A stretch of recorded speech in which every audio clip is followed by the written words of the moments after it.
quickly as possible through extensive planning, practice, and knowledge of game mechanics or glitches. We also have many here at this marathon from SRL, Speedruns Live, the best site to race video games online against others. At the moment, our donations are down, but be sure to tune in. We will be sure to let you know as soon as you can start donating. Thank you very much for everything that's been donated so far.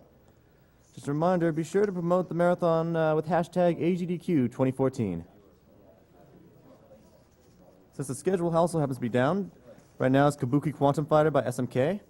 Up next, after that, will be Journey to Silius by Zaki Draghi, and then Batman by Dexter.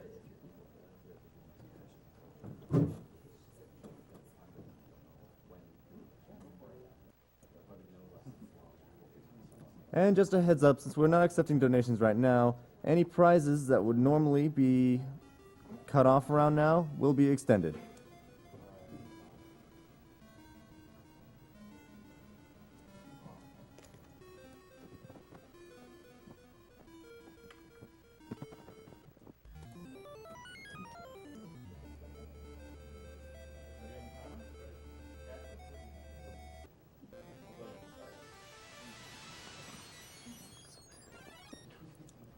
Three, two, one, go.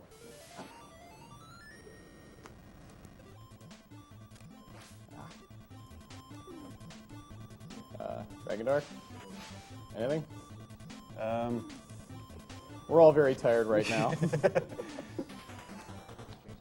Well, you haven't. Boosh! Oh! Well, what I was guess I have that? to give the full $5 now. Yeah.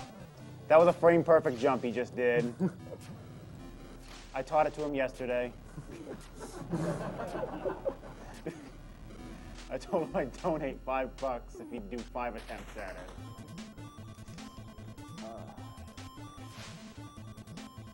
So yeah, this is a pretty awesome game. You fight with your hair. Yep. This is. Anybody want to like talk about the backstory to the game? I never paid attention to the backstory. Okay, so you were transported into a computer, and the computer decided that because your grandfather or something was a Kabuki, that you should look like a Kabuki in this program because of reasons. I take it this is magical 80s computers where like supercomputers from the future are the size of walls. Oh yeah. Oh yeah. Yeah. Yeah. It's a good weapon. Oh. Oh. Well. Hopefully I can get that at some point. Remember, I'm donating every time you do it. More incentive. Okay, so he has more weapons than just his hair. In the first, you get one new one after each stage. In the first, you start at the beginning with your hair and this little pea shooter thing. It's like worthless. But now he's got this fireball, which is actually really, really good. Pierces enemies, does quite a bit of damage.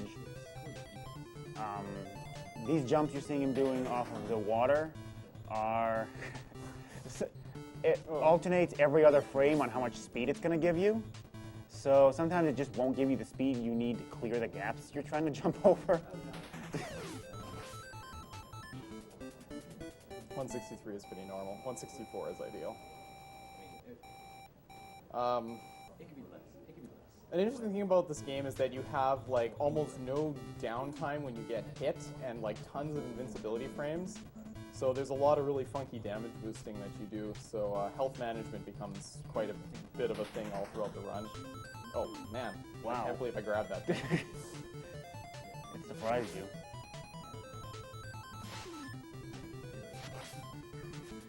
Yeah, it's supposed to be 31 on that stage. Yeah, the chips you see down there are actually his ammo for his special weapons. Hair is the only thing that does not take any chips. So this boss is extremely random. What I'm doing right now is basically the only reasonably consistent strategy I figured out. Okay, so when he jumps into the center, he splits into two. One of them is fake. It's important to be right there and hit him immediately as he jumps there so you know which one's real. Because as soon as you hit the fake one, he disappears, but otherwise you have two of them floating. You don't know which one's which, so you don't know which to attack. Another interesting mechanic, in the boss chambers only, you can pause the game and trade health for chips. So if he happened to be running a little low on health, he could just trade some ammo for health. Because that's realistic, right? Totally.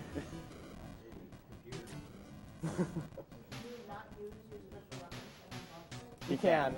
It's just that, well, okay, weapon switching is mapped to select, which makes weapon switching really annoying.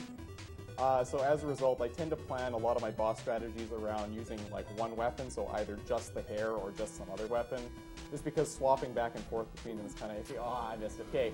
The ice physics in this game are excellent. As soon as you start moving on ice, you continue moving in the same direction with the same velocity until you touch something that isn't ice. And so if you take a damage boost on ice, you'll continue moving at the initial speed of your damage boost, which is ridiculous. And so there's some interesting damage boosts you can do on the ice that just send you really flying. And man, Also, these vertical stages are really nasty about making even just one mistake. Like you saw, he just fell back down to the lower area. Yeah. They get worse, unfortunately. Yeah. Fortunately, I was hoping to get a nice...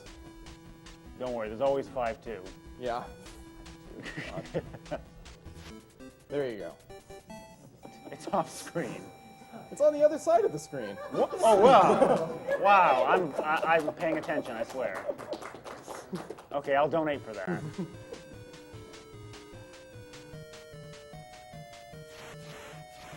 Okay, so this is just sort of my manipulation strategy for this guy. 3 hits, and then you just go to town. The reason why is because when he gets low on health, he goes back down almost immediately. I missed the last shot there. And so you have to like hold off damaging him until the last cycle, and you just do as much damage as you can and then finish him off. Otherwise, the fight just takes forever because you only get 2 hits in when he's in basically below 1/3 health.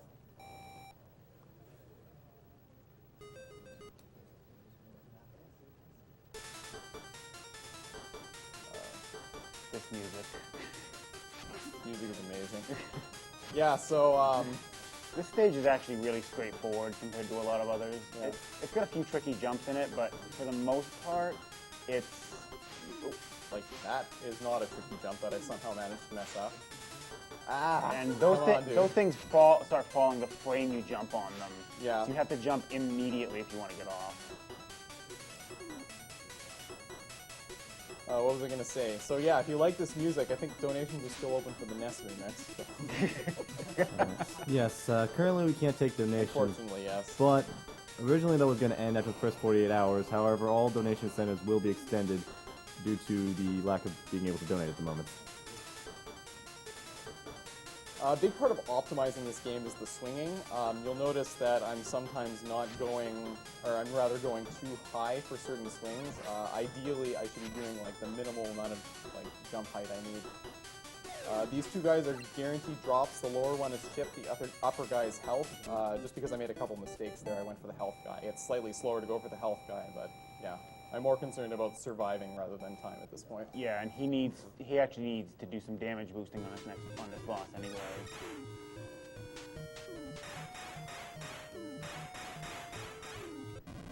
You have to do rhythm on that. You can't go as fast as possible because basically every second one will not actually fire because it needs to wait for the animation a certain number of frames, but it'll still consume chip.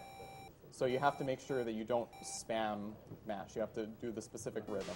And I'm sure that like it's faster, but I just want to be safe and do it at like a slow, steady rhythm rather than worrying about it. That was kind of risky. Okay, so this is stage 5. Good luck. Thanks. No, I missed it. Okay, those platforms have weird momentum physics on them, where like the longer you're on them, you can get a bit of a boost. It's weird.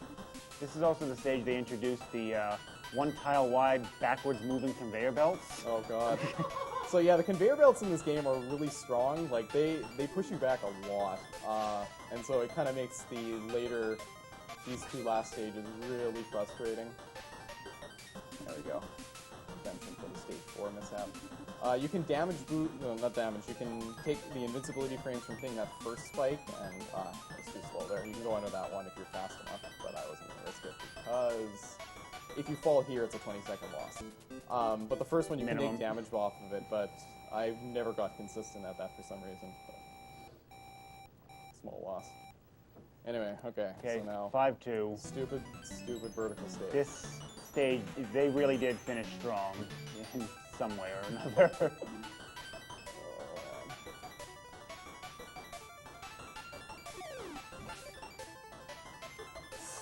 Yeah, so, Yeah. like I said, backwards moving conveyor belts. You barely have enough room to clear a lot of the jumps in this one right here. Yeah, like it's almost always like 1 foot on, 1 foot off for almost everything, because why not? Those hanging guys are a bit of RNG here. It's random where they are, and if they're like too far away, I need to take the damage to get the invincibility to land, to grab the swinging platforms with them, so they tend to be kind of annoying, but they were really nice this time. Okay. More backwards conveyor belt fun. Okay, so here there is an interesting soft block that I take an alternative strategy to get around, but yeah. If you look at other people who play the game, they do something that's actually super risky, and they were just lucky enough to never have to see it. But yeah, I'm not taking that kind of a risk, because basically it soft blocks you in the damage animation phase, and you can't do anything except for run the timer out and wait for the stage to restart. So that would actually put me over estimate by like 6 minutes, because the timer is really generous on this stage. It's just if you land backwards on the little spiky viney thing, I wasn't quite fast enough there. You basically just get stuck in the damage animation pose. I don't know why, it's a thing. Anyway, so I'm really low on chip, but I'm full on life here, so you're going to see me do the exchange health for chip thing here. I'm just going to finish the boss first.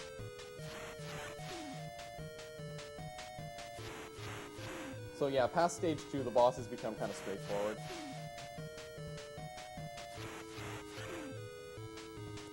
Yeah, that's all that's going on.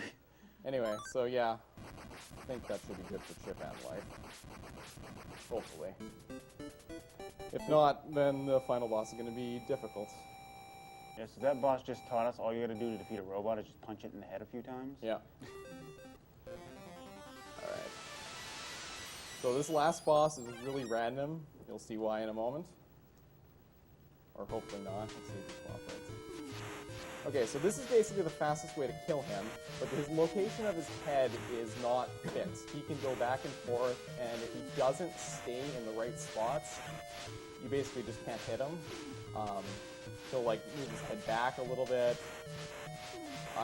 Yeah, this is actually pretty good luck. Whoops. Okay, so just gonna be kind of careful, and I should be fine.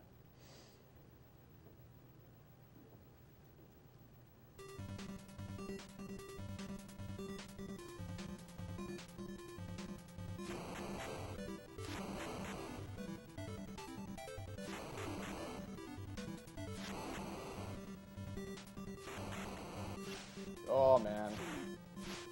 No, come on. Yeah. This is really risky. Damn it! Oh! Oh man, sorry, I completely choked there. That guy is actually really difficult to dodge a lot of those shots. Yeah, basically if you have enough chip, you're fine. If you don't, it's like really... It's a long fight. Yeah.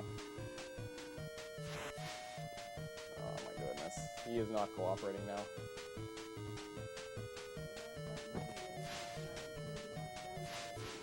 Yeah. Oh man, I'm taking too much damage too. Because now I need to conserve my health because I don't want to waste the chip. Because I basically need like full chip to do decent damage this time.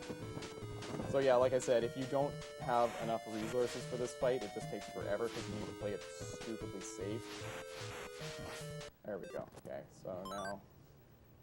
I'm still not going to have enough. I would say run yourself out of chip, then trade life, if you Yeah. can afford it. Definitely.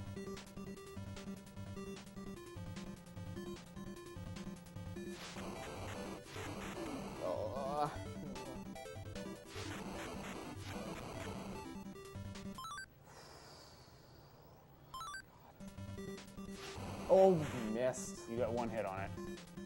Okay. I have one more dynamite to finish this. There we Yes. go. Time. Time.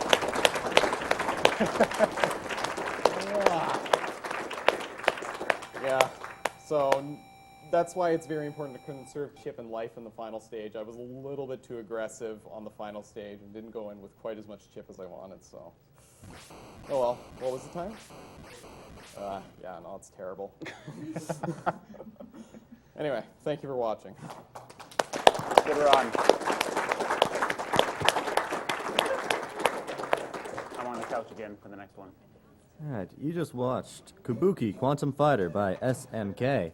Up next, Journey to Silius by Zacky Draggy, followed by Batman by Dexter, and then Battletoads by The Mexican Runner. Quick update, if you go to our website, gamesdonequick.com, you'll see that we now have a temporary schedule up that